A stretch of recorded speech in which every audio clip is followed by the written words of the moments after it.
बोलिए भागवत भगवान की जय। जय जय श्री राधे। यही समापन करेंगे तो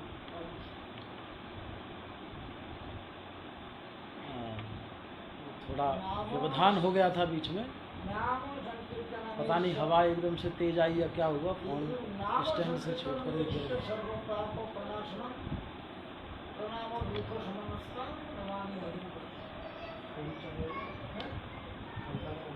आइए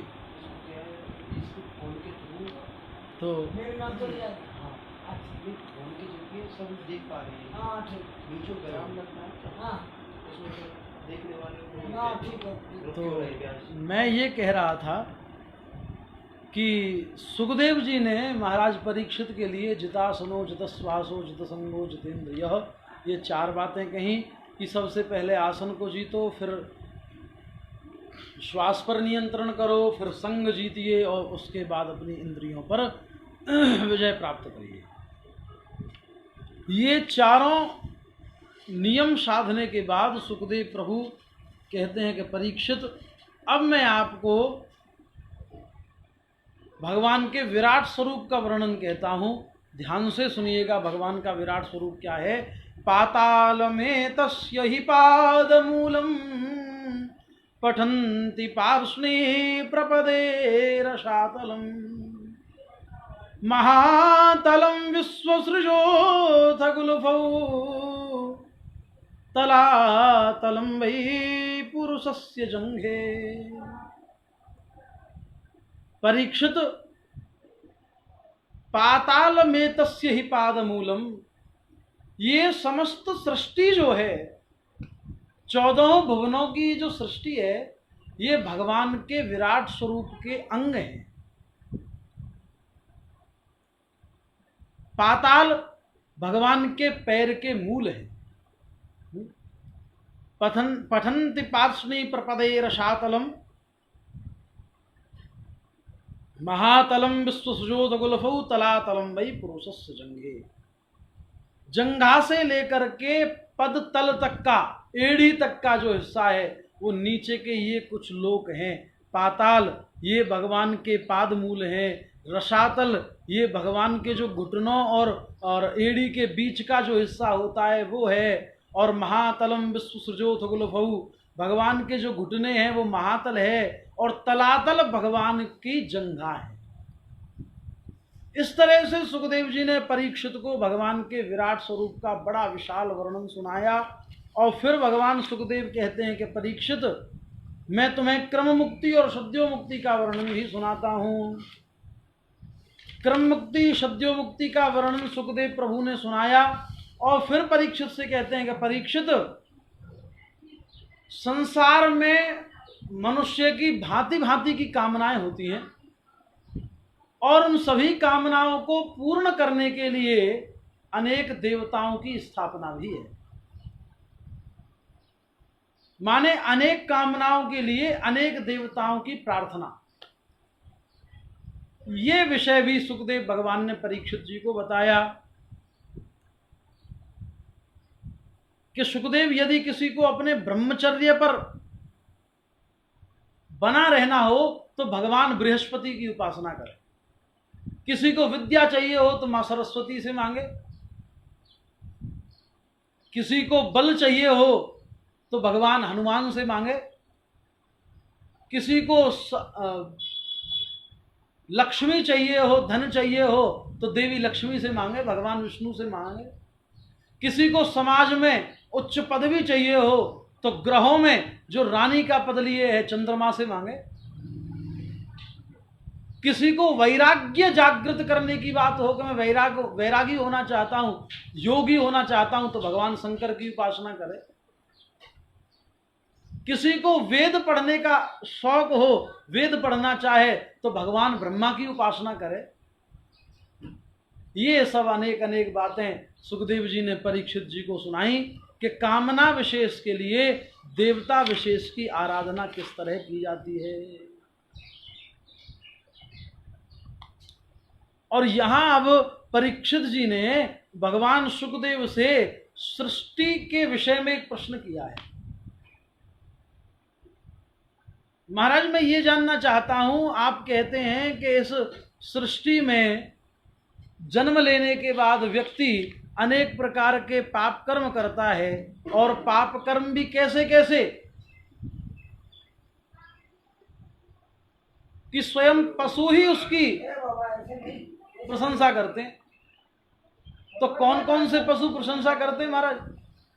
स्वविडवराहोष्ट्रखरई संस्तुतः पुरुषः पशु न यत कर्णपथोपेतो जातु नाम गदाग्रजः।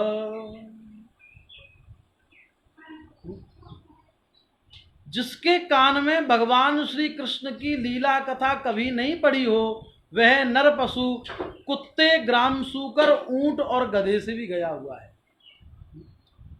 ऐसे व्यक्ति का पहला प्रशंसक है कुत्ता। सृष्टि के अनेक प्राणियों को एक साथ रहने पर भी जब झगड़ते हुए कुत्ता देखता है तो सोचता है कि भाई भले ही इनका स्वरूप रूप अलग है, लेकिन काम ये हमारे जैसा कर रहे हैं, आपस में लड़ झगड़ करके है। तो कुत्ता प्रसन्न होता है, भाई चलो ठीक है, हम तो दिखने में कुत्ते, इनका आचरण हम जैसा है।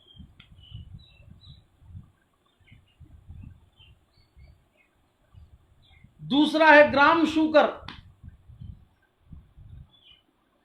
जिस तरह से शूकर को कोई इस बात का पता नहीं है कि भक्ष्य क्या है, अभक्ष्य क्या है, ग्राह्य क्या है, त्याज्य क्या है, उसी प्रकार आज मनुष्य की स्थिति ये हो गई है कि धनोपार्जन ही एकमात्र उद्देश्य है। कहाँ से आ रहा है, कैसे आ रहा है, किसी को कष्ट पहुंच रहा है, किसी को प्रसन्नता मिल रही है, इससे कोई मतलब नहीं है। केवल हमारे पास धनार्जन होना चाहिए। ऐसे व्यक्ति का प्रशंसक है ग्राम शूकर कि भाई ना तो धर्म अधर्म का बोध हमें है और ना इनको, तो हम और ये एक जैसे ही तो है। तीसरा प्रशंसक है ऊंट। अच्छा, ऊंट की तो जो गर्दन है वो स्वाभाविक प्राकृतिक ही ऊंची है महाराज। महाराज जी, ऊंट की जो गर्दन है वो प्राकृतिक ही ऊंची गर्दन है, ऐसे रहती है। मनुष्य जो अभिमान में गर्दन ऊंची रखता है, उसे किस बात का अभिमान है? वो ऊंट ही है महाराज, वो ऊंट की तरह ही है। तो जो व्यक्ति सदा सर्वदा अभिमान में डूबा रहता है, ऐसे व्यक्ति का प्रशंसक ऊंट है। और चौथा प्रशंसक है मनुष्य का गधा। प्रत्येक व्यक्ति ये जानता है कि मैं कितना भी धनोपार्जन करूं, कितना भी गृहस्थ का निर्वाह करूं, अंत में तो भगवान ही काम आने वाले हैं। ये गृहस्थ काम आए न आए कोई पता नहीं है। संतान वृद्धावस्था में सेवा करे न करे कोई विश्वास की बात नहीं है, फिर भी लगे हैं बस सेवा करने में, गृहस्थ की सेवा करने में। ऐसे व्यक्तियों का प्रशंसक है गधा।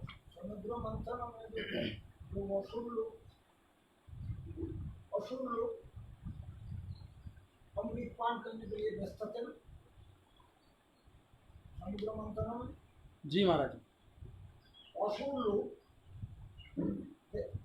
देवता को छोड़ के वो भी अमृत पान करने के लिए चाहते थे ना। ज्ञान पाया है जगत में आया है क्यों करता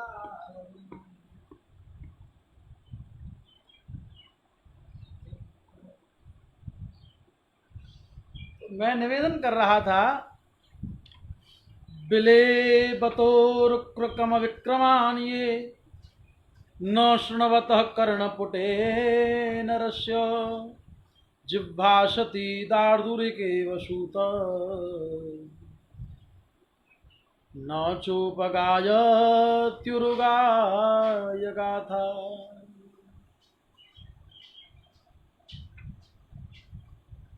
जो मनुष्य अपने कानों से कभी भी भगवत चर्चा नहीं सुनता है, वो उसके कान फिर कान नहीं है, वो चूहे के बिल के समान। जो व्यक्ति अपनी जीभ से कभी भगवत लीलाओं का गायन नहीं करता है, फिर वो जीभ फिर किसी काम की नहीं है। वो तो जैसे मेढक अपनी जीभ से टर्र टर्र करता है ना, वैसे ही वो व्यक्ति दिन भर टर्र टर्र काएं काएं कुर्र कुर्र करता रहता है। यही उस व्यक्ति का स्वभाव बन जाता है।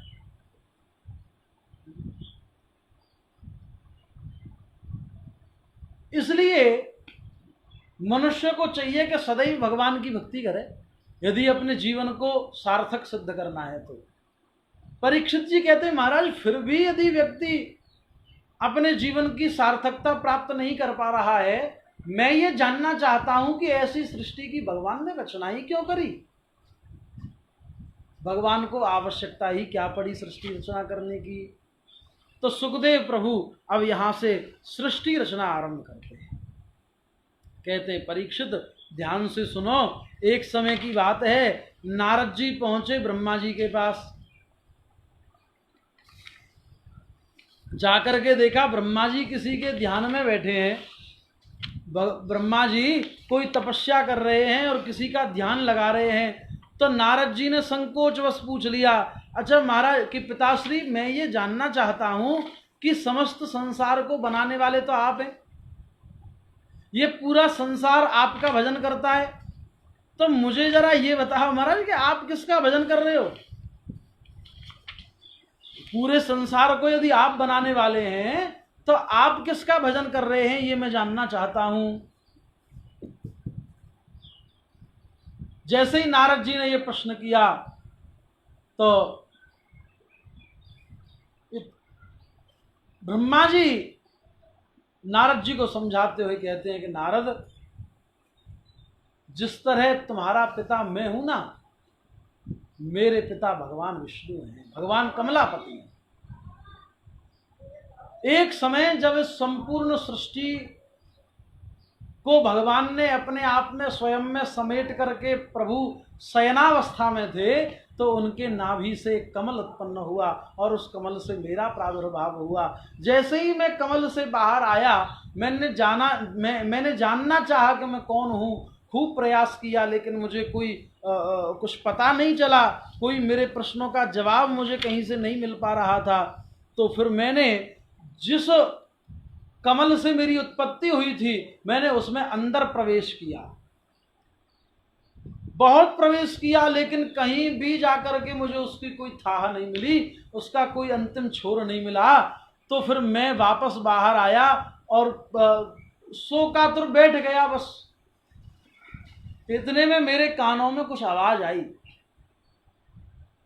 मेरे कुछ समीप ही किसी शिखर से जल टपक रहा था, जल गिर रहा था, और उस जल की आवाज कुछ इस तरह से थी, सचिंतयन् दक्षरमेकदाम्भ शुपाशृणोद्विर्गदितं वचो विभुः स्परसेषु यत षोडशमेकविंश निष्किंचनानां नृपयद्धनं विदुः। कितनी सुंदर बात। ब्रह्मा जी के कानों में दो शब्द पड़े। आप में से यदि किसी ने भी संस्कृत व्याकरण पढ़ी होगी तो वो जानता होगा, स्पर्श व्यंजन जो है उनमें 16वां और 21वां जो व्यंजन है, 16वां है त और 21वां है प। कूचू टूतू पू, ये 5 जो वर्ग हैं ये स्पर्श व्यंजनों में आते हैं। इनमें 16वां त है और 21वां प है।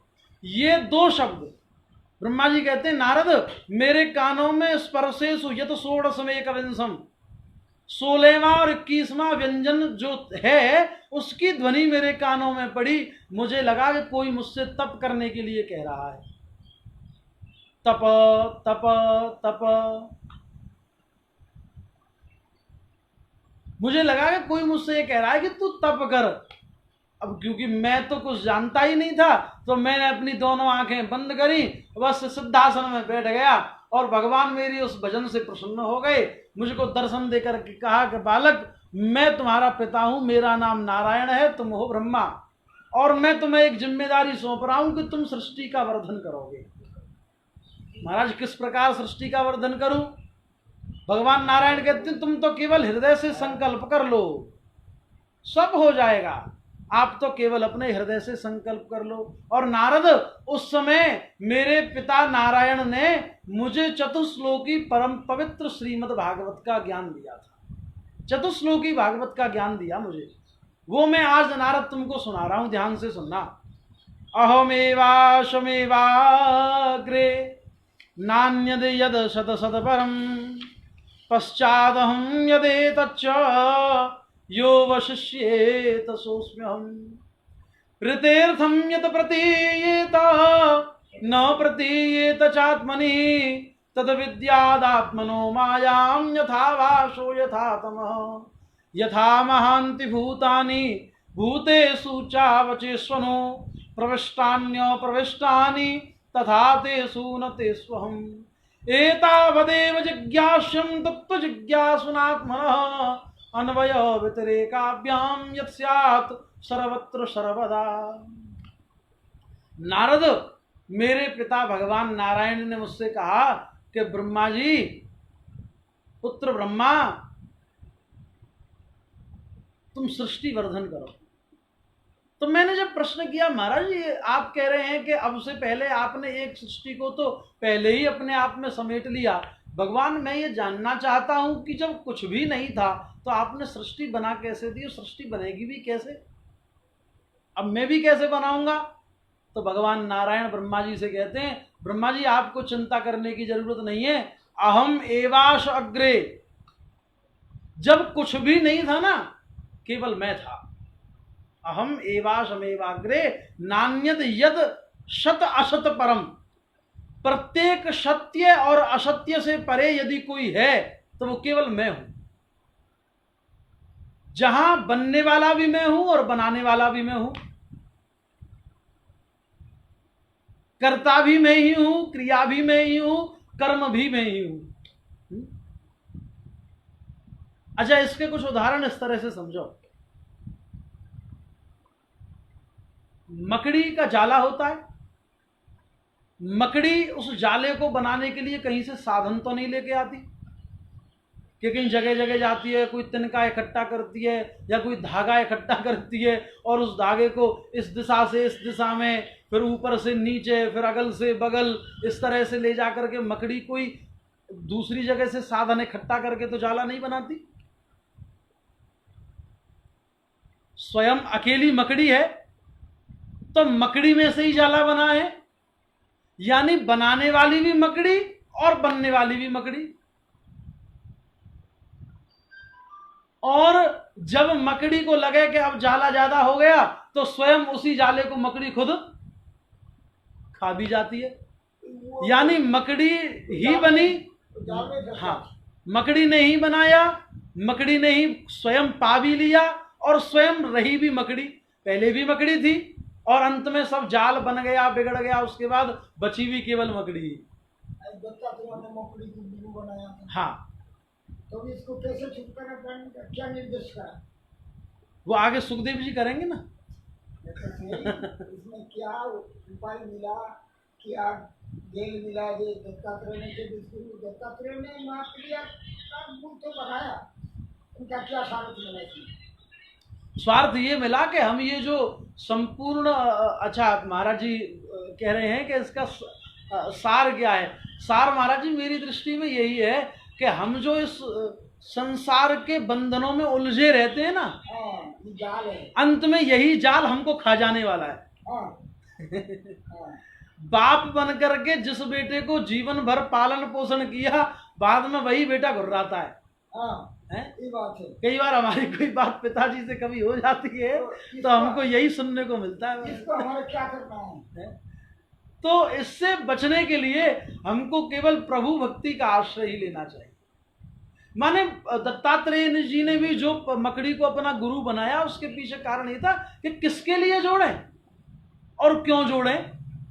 हम जो दिन रात पुरुषार्थों को पाने के चक्कर में लगे रहते हैं, धनार्जन के चक्कर में लगे रहते हैं, और फिर इसी धन के चक्कर में हमारे बालक लड़ते हैं, झगड़ते हैं, हम धन का बंटवारा कर देते हैं तो हमको वृद्धाश्रम भेज देते हैं। किसके लिए कमाया भाई जीवन भर? क्या लाभ हुआ कमाने से?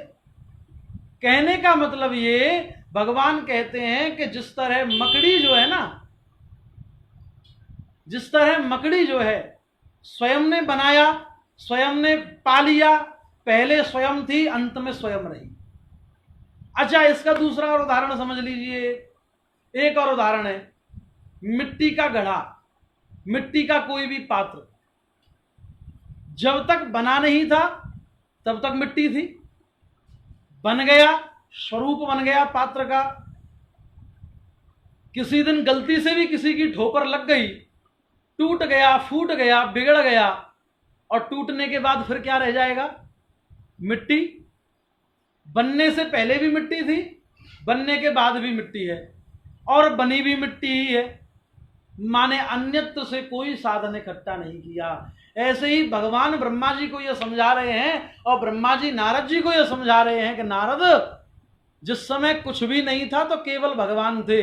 प्रत्येक सत्य और असत्य घटना से पूर्व यदि कुछ था तो केवल भगवान थे। एक संत महाराज की वाणी में आ गई, पहले पहले पुराना संत, ये संसार सागर रूपम, और मीन रूपम आनंद। संसार सागर में राधे राधे। महाराज श्री दयालु जी महाराज इस समय, महाराज श्री आप फेसबुक पर लाइव हैं, मेरा प्रणाम स्वीकार करें। आप आपके श्री चरणों में बालक का प्रणाम निवेदन करता हूँ। राधे राधे महाराज। बड़ी प्रसन्नता हुई आपको लाइव देख करके, आप मुझे सुन रहे हैं, बड़ी हार्दिक प्रसन्नता हुई है महाराज। राधे राधे। संसार सागर की बात है, ये जो संसार सागर है चराचर जगत, तो संसार सागर कह देते हैं। तो इसमें जितनी मच्छी है ये मानव की रूप है। एक तो काई, अब भाई सत्संग तो ऐसा ही होगा, ये तो संसार सत्संग है। में तो महाराज जी भी बोलेंगे, हम भी बोलेंगे। ये तो संसार है। ये जो कुंड है, नदी है, इसमें मच्छी वगैरह रहता है, सागर में मच्छी रहती है। और संसार सागर और है, प्राकृतिक सागर है, इसमें मच्छी, कछुआ और ये जो संसार चराचर जगत रूप है, इसमें मच्छी मानव रूप है। तो संसार सागर रूप मीन रूप मानव, और जो जितनी जंजाल है वही जाल है। जय हो। ये साधु से, साधु महात्मा से इसको लेना पड़ता है। जी जी। इतनी कोई पंडित विद्या पढ़ने से वो मिलना कठिन है। मैं तो यहाँ आएगी या कोई बात नहीं। जी जी। जंजालो जाल रूपम, संसार में जो मुंहों की मान बढ़ाई लड़ाई, संसार में लड़ाई किस महाराज समय जी, होती है? संसार में जो लड़ाई झगड़ा होती है, इसका होने का जोड़ क्या है? एक जमीन और कमीन और हासिल। जो महाभारत युद्ध लड़ाई है, कृष्ण ने करी है, अमुक ने फलाने ने करी है, राम ने करी है, वो तो कोई बात नहीं, लोग सिक्का के लिए। किंतु तीन तीन तरह लड़ाई होने का चक्र है। मूल जड़ जमीन, कमीन, हासिल। ये जमीन तो है ही है, जय हो। 100 बीघा, 200 बीघा, 50 बीघा। कमीन श्री माने, राधे।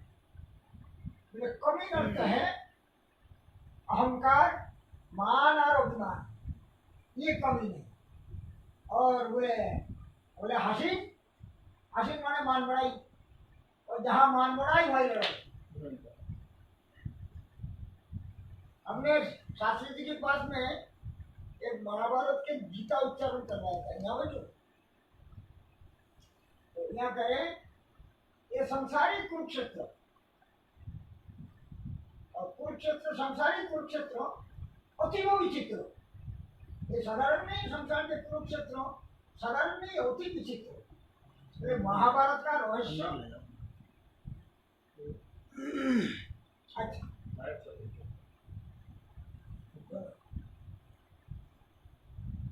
बोल भागवत भगवान की जय। तो मैं ये कह रहा था कि भगवान ने चतुश्लोकी भागवत ब्रह्मा जी को प्रदान करते समय ये बताया कि ब्रह्मा, हे ब्रह्मा जी, जिस समय कुछ भी नहीं था, केवल मैं था। इस संपूर्ण सृष्टि को बनाने वाला भी मैं ही हूँ, संपूर्ण सृष्टि के रूप में बनने वाला भी मैं ही हूँ। और जब सृष्टि अत्यंत पापिनी हो जाती है, जब सृष्टि के प्राणी अत्यंत पापी हो जाते हैं, तो इन सब के पापों से इनको मुक्त करने के लिए इन सबको अपने उदर में समेट लेने वाला भी मैं ही हूँ। पहले भी मैं ही था, अंत में मैं ही रहूँगा। इन सब के रूप में भी इस पूरी सृष्टि में मैं ही विद्यमान हूँ। इसलिए हे ब्रह्मा, तुम्हें कोई बहुत अधिक यत्न करने की आवश्यकता नहीं है। आप तो केवल मन से संकल्प कर लेना, समझो सृष्टि रचना हो गई। आपको कुछ करने की जरूरत नहीं है। बोल भक्तवत्सल भगवान की जय।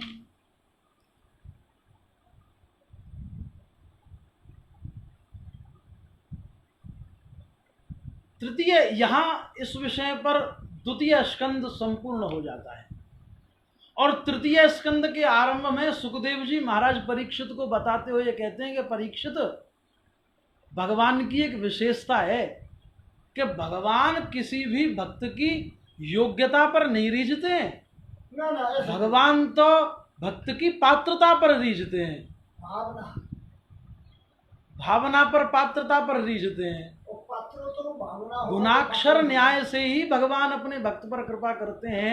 कब किस पर कहां कैसे कृपा कर दें कुछ कहा नहीं जा सकता। श्री राम विश्वामित्र जी के साथ अपने छोटे भाई लक्ष्मण के साथ जनकपुरी पहुंचे। भगवती सीता किशोरी जी का स्वयंवर होना था। भगवान राम पुष्प वाटिका में पुष्प चयन करने के लिए गए गुरुदेव की पूजा के लिए। इधर से महल में से निकलती हुई देवी जानकी जी, हमारी किशोरी जी आती हैं माता पार्वती की पूजा करने के लिए। किशोरी जी को पति रूप में प्राप्त होने वाले हैं भगवान। वास्तव में संबंध किसका है? किशोरी जी का और प्रभु का, श्री राम का और जानकी जी का। जानकी जी पूजा करने के लिए आई। जानकी जी नीचे बैठ करके मां पार्वती की पूजा कर रही हैं और श्री राम के दर्शन सबसे पहले किसको हुए? जानकी जी की सखी को दर्शन हुए महाराज। गोस्वामी जी की रामचरितमानस ये कहती है कि जानकी जी की जो सखी है, जो उनके साथ आई थी, जो केवल इस देख रेख के लिए आई है कि कहीं जानकी जी को किसी बात की कमी ना हो, इनको कोई कमी मैं ना होने दूं, जो इस बात के लिए केवल आई है, उसको भगवान राम के दर्शन पहले हुए। और उसने कहा, जानकी जी वो देखो वो कौन है, वो किशोर कितना सुंदर है, कितना अनुपम स्वरूप है उसका।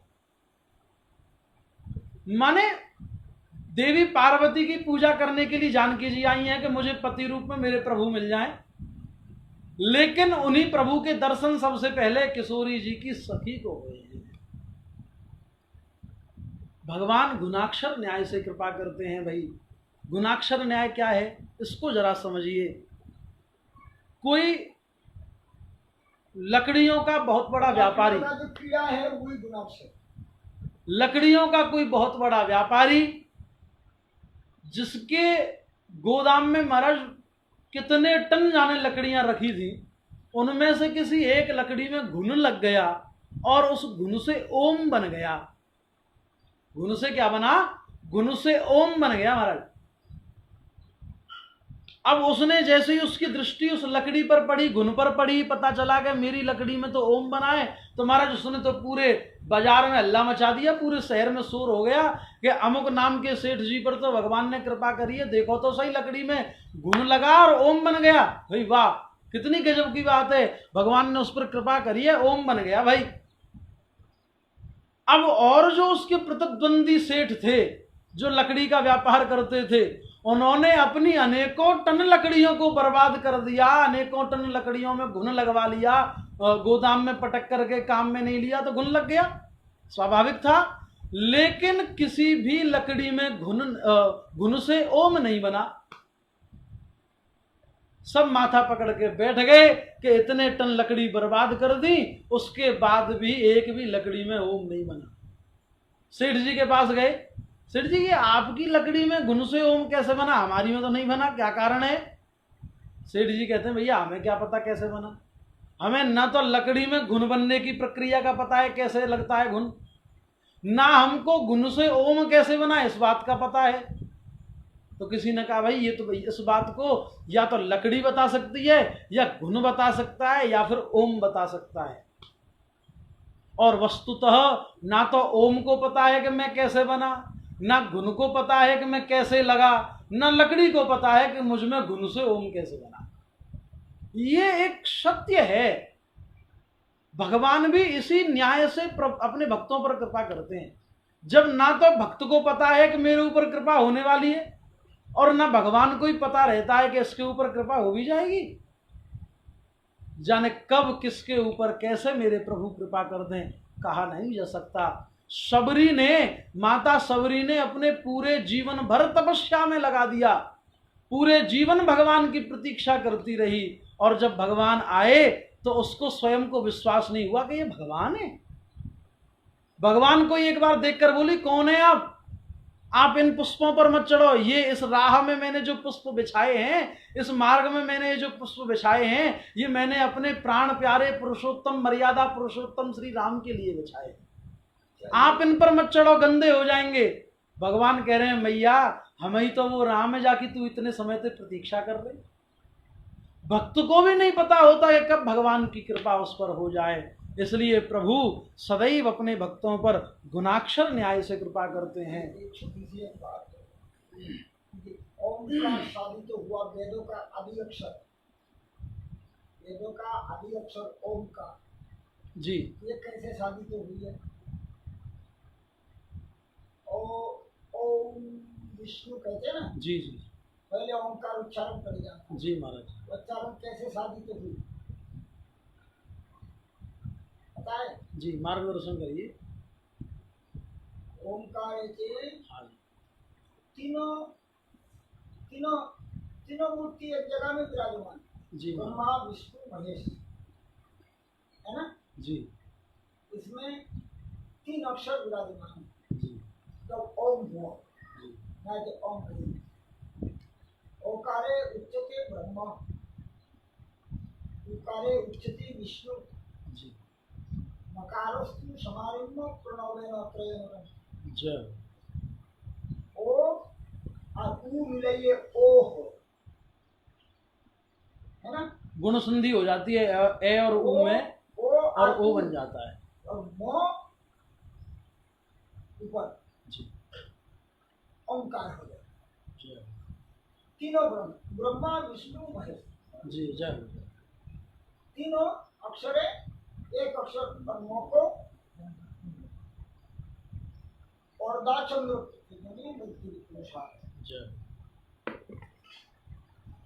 तो मैं निवेदन कर रहा था कि भगवान अपने भक्तों पर गुणाक्षर न्याय से कृपा करते हैं, ये सुखदेव जी बता रहे हैं परीक्षित। कहते हैं परीक्षित, एक समय जब भगवान पांडवों की ओर से शांति दूत बनकर के कौरवों की सभा में गए, और कौरवों ने बलात् उनको जब बंदी बनाना चाहा, तो भगवान ने अपने विराट स्वरूप को दिखा दिया, जिस स्वरूप को सभा में उपस्थित केवल विदुर जी ही देख सके। विराट स्वरूप दिखाया, बंदी न बना पाए भगवान को, तो दुर्योधन समझ गया कि ये तो कोई अदृश्य शक्ति है। कहने लगा, महाराज आपको हम निमंत्रण दे रहे हैं, हमारे यहाँ 56 भोग बने, आप प्रसादी ग्रहण करना। भगवान कह रहे हैं, नहीं, हम तो अपने भक्त का निमंत्रण पूर्व से ही स्वीकार कर चुके हैं। कौन भक्त था जिसका निमंत्रण भगवान ने पूर्व से ही स्वीकार कर लिया? वो था विदुर। विदुर जी ने मन ही मन भगवान से कह दिया था, प्रभु यदि अपने इस भक्त पर कृपा करते हो ना, तो कृपा करके हमारे घर प्रसाद पाने के लिए पधारना। और आज मेरे प्रभु दुर्योधन के 56 भोगों को छोड़ करके विदुर जी के घर गए हैं प्रसाद पाने के लिए। देख, जैसे ही पहुंचे, विदुरानी ने जैसे ही दरवाजा खोला, देख करके भाव विभोर हो गई। समझ ही नहीं पा रही थी कि जिस कृष्ण को मैं इतने समय से पुकार रही थी अचानक आया है, तो सेवा में क्या करूं इसकी मैं।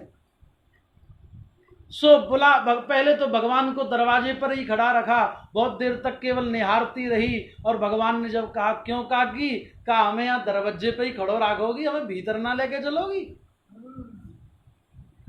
और विदुरानी ने भगवान का हाथ पकड़ा, अंदर घर में लेकर के आई।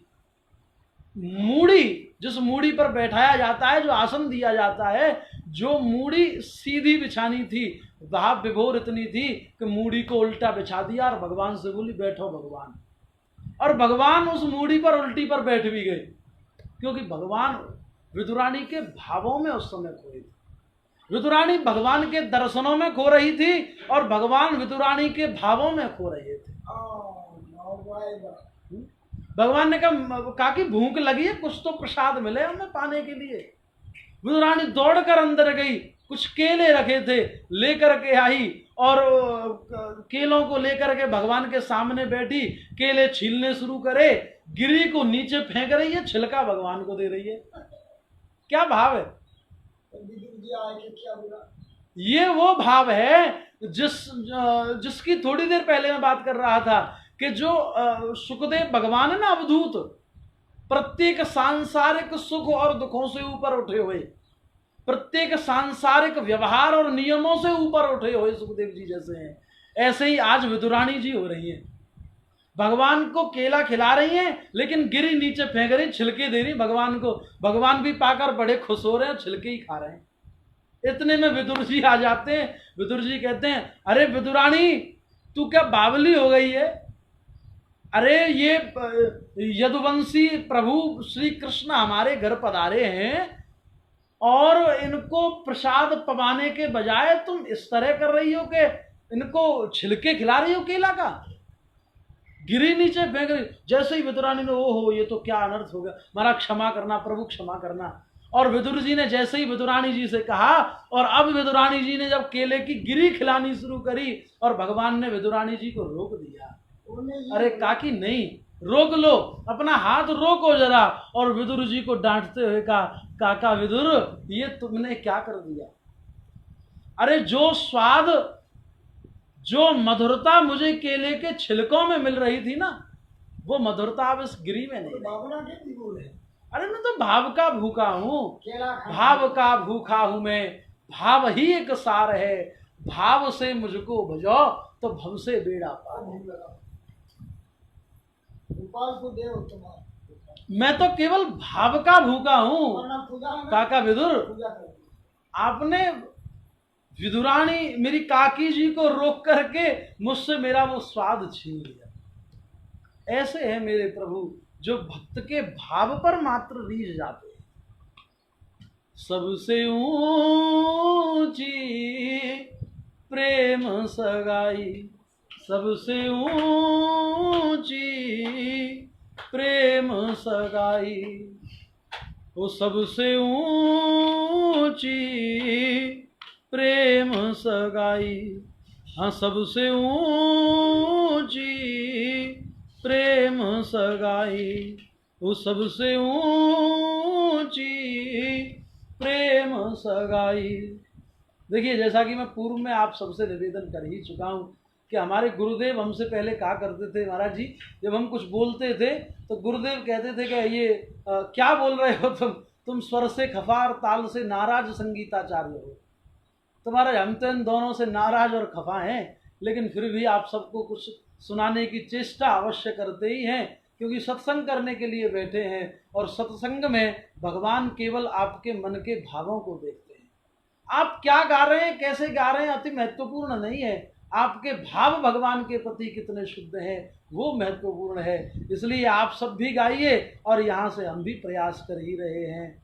सबसे ऊंची प्रेम सगाई, सबसे ऊंची प्रेम सगाई, दुर्योधन की मेवा त्यागी, दुर्योधन की मेवा त्यागी, साग विदुर घर खाई हो, साग विदुर घर खाई, सबसे ऊंची प्रेम सगाई, सबसे ऊंची प्रेम सगाई, झूठे फल सबरी के खाए, झूठे फल सबरी के खाए, बहुविधि स्वाद बताई हो, बहुविधि स्वाद बताई, सबसे ऊंची प्रेम सगाई, सबसे ऊंची प्रेम सगाई, प्रेम के बस अर्जुन रथ हाँक्यो, प्रेम के बस अर्जुन रथ हाँक्यो। जिन भगवान की चरण वंदना करने के लिए बड़े बड़े ऋषि मुनि और बड़े बड़े वेदज्ञ विद्वान ब्राह्मण प्रतीक्षा करते रहते, कब भगवान की चरण सेवा हमको मिले, कब भगवान का वंदन हमको मिले, कब भगवान हमको दर्शन दें। ऐसे मेरे प्रभु ने अर्जुन का रथ भी हाँका महाराज, सारथी बन गए। तो प्रेम के बस अर्जुन रथ हाँक्यो, प्रेम के बस अर्जुन रथ हाँक्यो।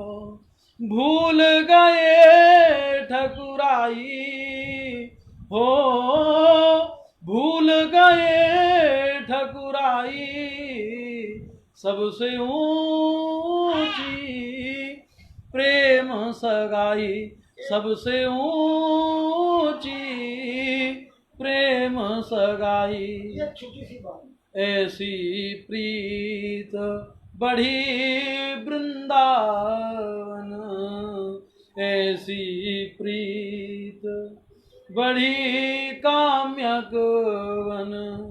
गोपियन नाच नचाई हो, गोपियन नाच नचाई, सबसे ऊंची प्रेम सगाई, सबसे ऊंची प्रेम सगाई।